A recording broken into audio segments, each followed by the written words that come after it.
अगर आपको लगता है कि बाबा साहब के विचार आज और ज़्यादा ज़रूरी हो गए हैं, अगर आप चाहते हैं कि ये आवाज़ दबे नहीं, तो इस चैनल को सब्सक्राइब करें। और अगर आप इस मिशन का हिस्सा बनना चाहते हैं, तो ज्वाइन बटन दबाकर हमारी मेंबरशिप लें। आपका हर योगदान हमें और मजबूत बनाता है, ताकि हम संविधान की बात हर गांव, हर मोहल्ले तक पहुंचा सकें। क्योंकि ये सिर्फ एक चैनल नहीं, ये एक आंदोलन है। अंबेडकर होते तो आज के भारत को देखकर क्या कहते? कैमरा धीरे धीरे एक शांत पुस्तकालय की ओर बढ़ता है। किताबों के बीच एक कुर्सी है, खाली। अचानक एक प्रकाश की किरण उस कुर्सी पर गिरती है और वहां प्रकट होते हैं डॉक्टर भीमराव अंबेडकर। एक आधुनिक भारत में हमारा देश आजाद है, संविधान के मुताबिक चल रहा है या शायद नहीं। अब जरा सोचिए, अगर आज के भारत में डॉक्टर भीमराव अंबेडकर अचानक लौट आए तो क्या देखेंगे वो? क्या कहेंगे वो? क्या गर्व करेंगे या अफसोस? अंबेडकर एक टीवी स्क्रीन देख रहे हैं। न्यूज चैनलों पर जय श्री राम और धर्म संसद की बहसें चल रही हैं। कुछ सेकंड बाद वही स्क्रीन पर एक दलित की पीट पीट कर हत्या की खबर आती है। अंबेडकर: मैंने संविधान लिखा था ताकि हर भारतीय को बराबरी मिले, पर यह कौन सा भारत है जहां धर्म न्याय से बड़ा हो गया? इस वीडियो सीरीज में हम आपको ले चलेंगे एक ऐसी यात्रा पर जहां हर वो बात पूछी जाएगी जो एक आधुनिक भारत के नागरिक को पूछनी चाहिए। हर वो सवाल जो अंबेडकर आज पूछते। ये सिर्फ कल्पना नहीं, ये आईना है उस समाज का जो भूल गया है कि उसकी आज़ादी किन कुर्बानियों से मिली थी। Slow motion shot. भीड़ में अकेला व्यक्ति संविधान की किताब लेकर खड़ा है और सामने धार्मिक झंडे लहरा रहे हैं। हर एपिसोड एक नई आंख खोलेगा, हर शब्द आपको झकझोर देगा।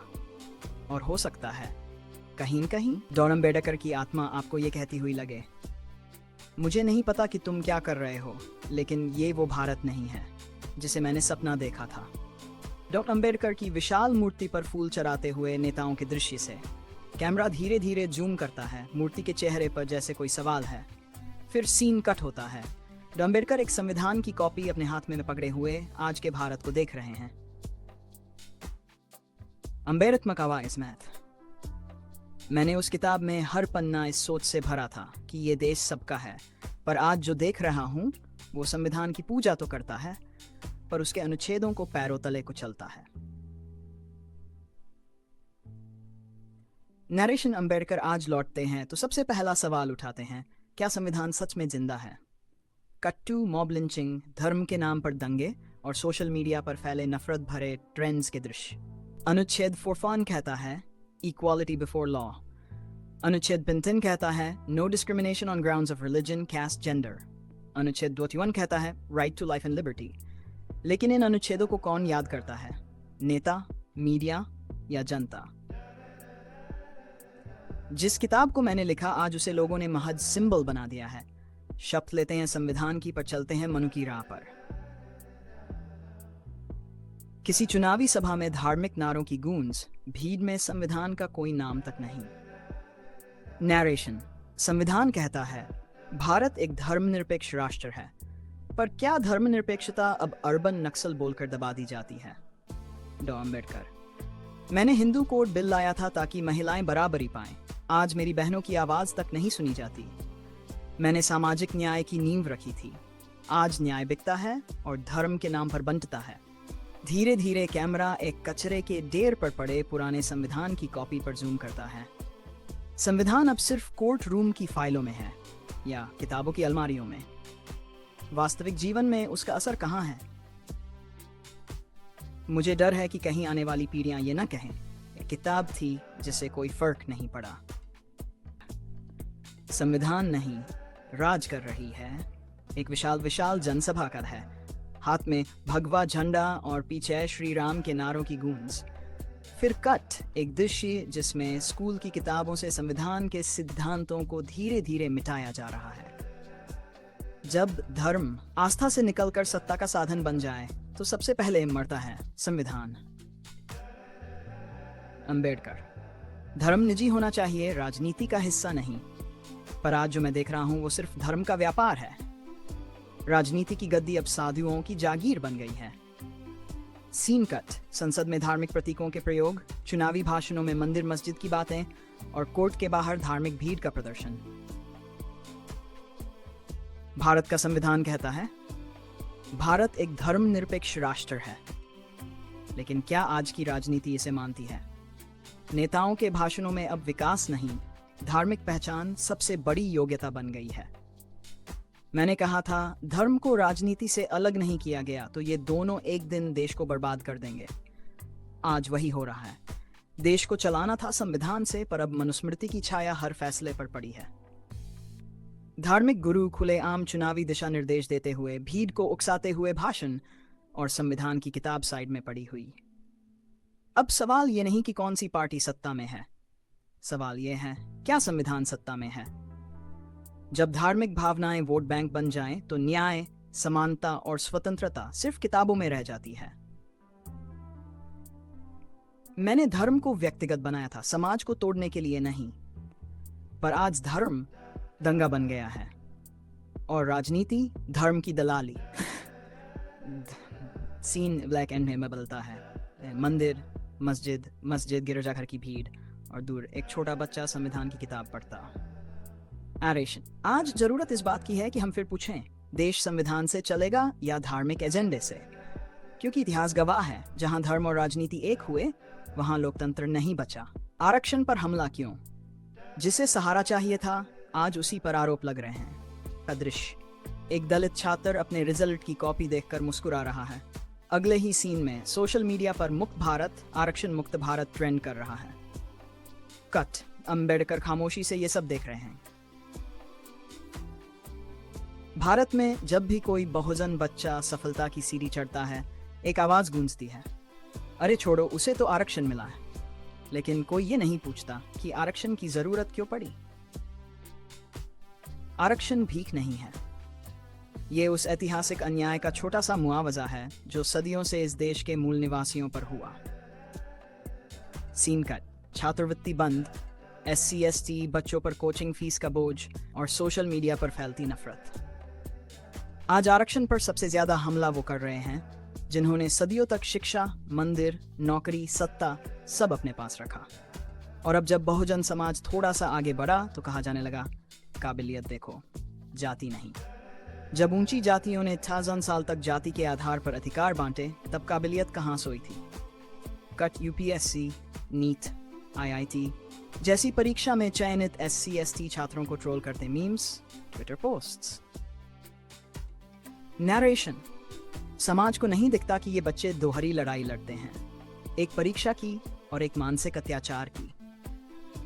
जब 10वीं के बोर्ड टॉपर को भी कोटा वाला कहा जाए तो समझो, देश का सबसे जहरीला जातिवाद अब अंग्रेजी में ट्वीट करता है। मैंने आरक्षण केवल आर्थिक सुधार के लिए नहीं, बल्कि सामाजिक सम्मान के लिए मांगा था, पर आज सम्मान की जगह ताने मिलते हैं। सीन, एक युवा बहुजन छात्र आत्महत्या से पहले एक चिट्ठी छोड़ता है। मैं थक गया साबित करते करते। धीमी और भावुक आवाज। ये लड़ाई केवल नौकरियों की नहीं, ये अपने हक की पहचान की है। जब तक समाज बराबरी से जीना नहीं सीखता, तब तक आरक्षण जरूरी है। शिक्षा, जो सपना अधूरा रह गया। मैंने शिक्षा को हथियार कहा था। वीडियो की शुरुआत होती है, एक सरकारी स्कूल की जर्जर इमारत, टूटी हुई कुर्सियां, फटी हुई किताबें। फिर कट, एक बच्चा बारिश में भीगते हुए बैग टांगे स्कूल की ओर जाता है। फिर सीन बदलता है, आलीशान प्राइवेट स्कूल का दृश्य, जहां एक दूसरा बच्चा AC क्लासरूम में पढ़ रहा है। भारत में 2 स्कूल हैं, एक अमीरों के लिए और एक गरीबों के लिए। पर क्या संविधान ने ऐसा कहा था? मैंने कहा था, शिक्षा वो हथियार है जिससे आप समाज को बदल सकते हैं। लेकिन आज इस हथियार को सबसे पहले कमजोर किया जा रहा है। सीन कट, सरकारी स्कूलों में टीचरों की कमी, बंद हो रहे स्कूल और डिजिटल इंडिया में किताबों के लिए तरसते बच्चे। बजट में कटौती सबसे पहले शिक्षा की होती है, क्योंकि सबसे कम सवाल गरीब के बच्चे ही पूछते हैं। जब मैं छात्र था तो मुझे स्कूल के बाहर बैठाया जाता था। आज मेरे समाज के बच्चे स्कूल में हैं, पर सिस्टम अब भी उनके साथ खड़ा नहीं है। कट, बहुजन छात्रों के लिए छात्रवृत्ति योजना बंद, कोचिंग क्लास महंगी, प्राइवेट यूनिवर्सिटी का बोलबाला।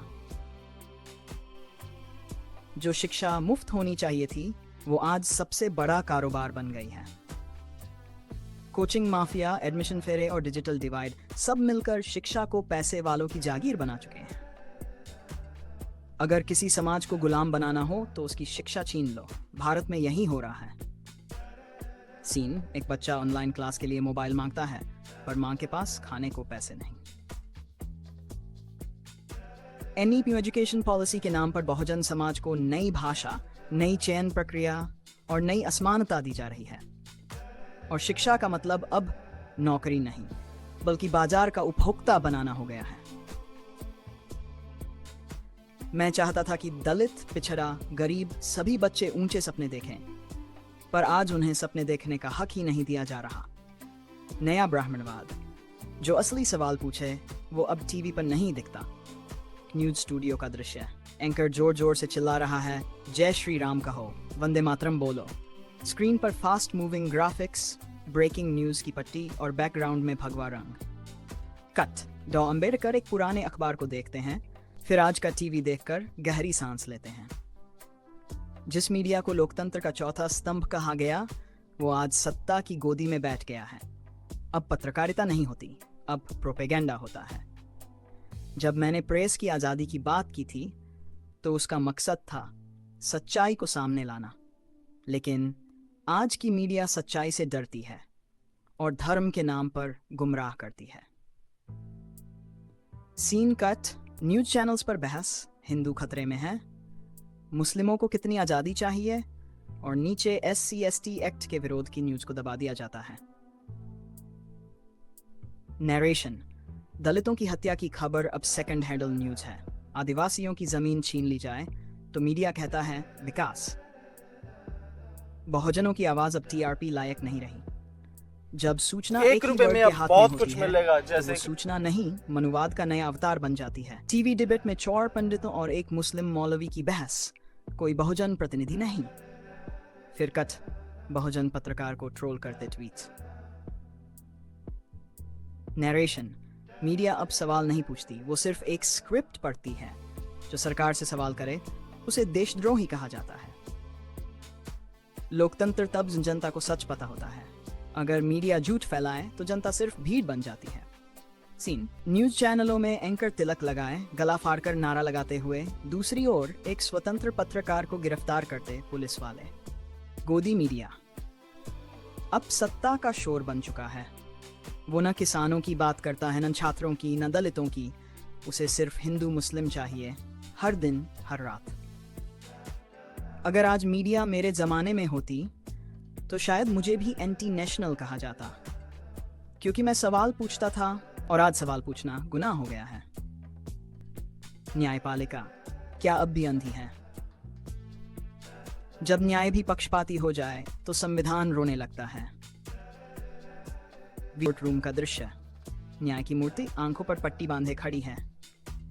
फिर कट: आज का कोर्ट, जहां सुनवाई की तारीखें बढ़ रही हैं और दलित पीड़ित कोर्ट के बाहर खड़ा है, हाथ में संविधान की किताब लिए। धीमी लेकिन तीखी आवाज में। न्यायपालिका को लोकतंत्र का आखिरी किला कहा जाता है, लेकिन अगर वही किला कमजोर हो जाए तो इंसाफ कैसे बचेगा? डॉ अंबेडकर: मैंने संविधान में न्यायपालिका को स्वतंत्र रखा था ताकि वो आम जनता की ढाल बन सके, पर आज वही ढाल सिर्फ अमीरों की तलवार बन गई है। सीन कट: दलित अत्याचार के केस में सालों तक सुनवाई नहीं, वहीं एक रसूखदार नेता की जमानत 38 घंटे में। कोर्ट परिसर में धर्मगुरुओं के समर्थकों की भीड़ और नारेबाजी। क्या न्याय सबके लिए बराबर है, या अब भी जाति, धर्म और हैसियत फैसलों को प्रभावित करते हैं? जब जज भी जाति देखकर न्याय करें तो वो न्याय नहीं, मनुवाद होता है। कट: बहुजन एक्टिविस्ट्स की बेल रिजेक्ट और बलात्कार के आरोपियों को सम्माननीय कहने वाले जजों के बयान। SC/ST एक्ट को कमजोर करने वाले फैसले, आरक्षण पर लगातार टिप्पणी और सामाजिक न्याय के मुद्दों पर चुप्पी। क्या ये संविधान की भावना के खिलाफ नहीं? न्याय तब तक न्याय नहीं है जब तक वो सबसे कमजोर को राहत न दे। अगर न्याय ताकतवर के साथ खड़ा हो तो वो अन्याय है, कानून की भाषा में। सीन: एक आदिवासी महिला अपने केस की फाइल हाथ में लिए रोती है और एक वीडियो में हाई प्रोफाइल केस में कोर्ट छुट्टी के दिन सुनवाई करता है। आज अदालतें जल्दी जल्दी फैसला देती हैं, पर सिर्फ उन्हें जिनके पास नाम, पहुंच और नेटवर्क है। बाकी जनता को मिलती है तारीख पर तारीख। मैंने कानून बनाया था, पर कानून चलाने वालों को भी संविधान का भक्त बनाना जरूरी था। आज कई जज संविधान की नहीं, धर्म और जाति की किताब पढ़ रहे हैं। पुलिस और प्रशासन, संविधान का डर या सत्ता का डर? अगर लाठी उठे तो कानून के लिए, लेकिन अब लाठी सिर्फ सत्ता बचाने के लिए उठती है। पूर्ण प्रदर्शन का दृश्य जिसमें छात्र संविधान की प्रस्तावना पढ़ते हैं। अचानक पुलिस लाठी चार्ज करती है। कट, एक अधिकारी मुस्कुराकर वीआईपी नेता को सलाम करता है। फिर कैमरा घूमता है। एक दलित परिवार जमीन के लिए थाने के चक्कर काट रहा है, तीखे लेकिन संयमित स्वर में। किसके लिए है ये पुलिस? कानून के लिए, या सत्ता के इशारे पर चलने वाली कोई निजी सेना बन गई है?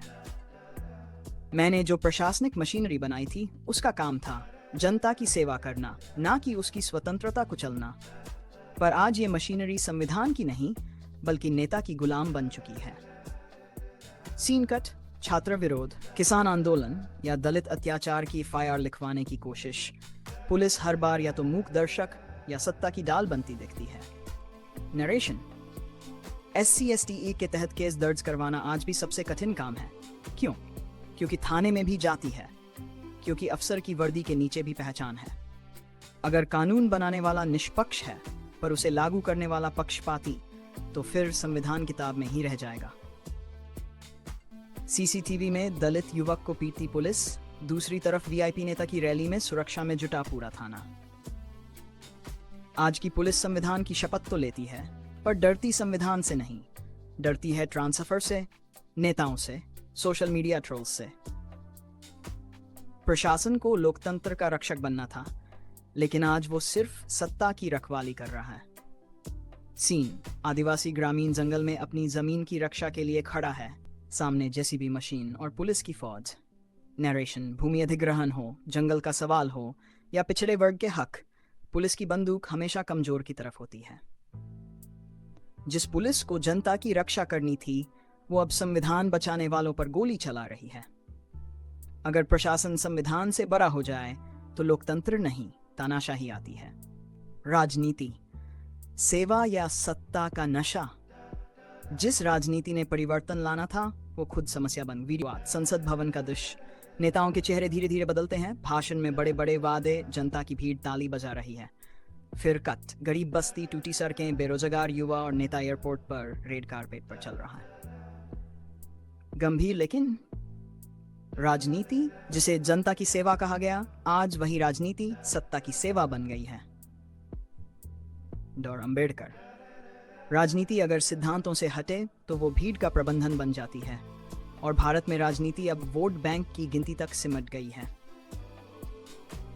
सीन कट, दलित बस्ती में नेता सिर्फ चुनाव के समय आता है। युवाओं को नौकरी का वादा, लेकिन 5 साल बाद वही हालात। हर पार्टी कहती है हम बाबा साहब के अनुयायी हैं, लेकिन नीति में, नीयत में अंबेडकरवाद की एक बूंद भी नहीं होती। मैंने कहा था राजनीतिक सत्ता समाज के पुनर्निर्माण का साधन बननी चाहिए, ना कि समाज को गुलाम बनाए रखने का। पर आज की राजनीति ने समाज को बांटने का कारोबार बना लिया है। कट, चुनावी रैलियों में धर्म, नीति और भावनाओं पर आधारित भाषण किसी गरीब की मूल समस्या नहीं उठाई। आज राजनीति का एजेंडा तय करता है TRP, व्हाट्सएप और धार्मिक उन्माद। गरीबी, बेरोजगारी, महंगाई सिर्फ घोषणा पत्र की शोभा रह गए हैं। अगर संविधान लागू है पर राजनीति उसे पालन नहीं करती, तो लोकतंत्र सिर्फ एक दिखावा बन जाता है। सीन, बहुजन नेताओं की आपसी लड़ाई, वोटों का बिखराव और एक सशक्त बहुजन नेतृत्व की कमी। बहुजन राजनीति आज भी बनती हुई है, क्योंकि सत्ता का लालच एकता से बड़ा हो गया है। राजनीति अगर आत्मसम्मान और सिद्धांत पर आधारित न हो तो वह केवल दलालों की मंडी बन जाती है। आज हर जगह सिर्फ एक ही सवाल है, कौन जीतेगा? लेकिन असली सवाल होना चाहिए, कौन बदलेगा? डोनाल्ड और अंबेडकर होते तो आज के भारत को देखकर क्या करते? जो भविष्य उन्होंने लिखा था वो आज धुंधला क्यों है? डॉ आम्बेडकर की मूर्ति के सामने फूल चढ़ाते नेता, पीछे घोषणाएं, हम बाबा साहब के विचारों पर चलेंगे। फिर धीरे धीरे कैमरा मूर्ति से ऊपर उठता है और सामने भारत का असली चेहरा, जातिवाद, गरीबी, धार्मिक हिंसा, बेरोजगारी। गंभीर और भावुक आवाज में, हर साल फूल चढ़ते हैं पर विचार मुरझा जाते हैं।